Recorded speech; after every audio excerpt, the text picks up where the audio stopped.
દલિત સમાજ નહીં, દલિત સમાજ તો ક્યાંય છેવાડે હતો કે એને ગામમાં રહેવાનો અધિકાર નહોતો ને સીમમાં રહેવાનો અધિકાર નહોતો. પેલા જુલમ તો તમારી ઉપર થયા, વેઠું તો તમે કરી.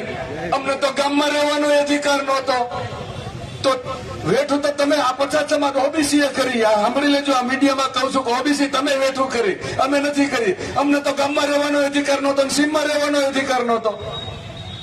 તો ગુલામો તો તમે હતા. પણ ભારત દેશનું બંધારણ લખાણું અને 1947 ભારત દેશ આઝાદ થયો.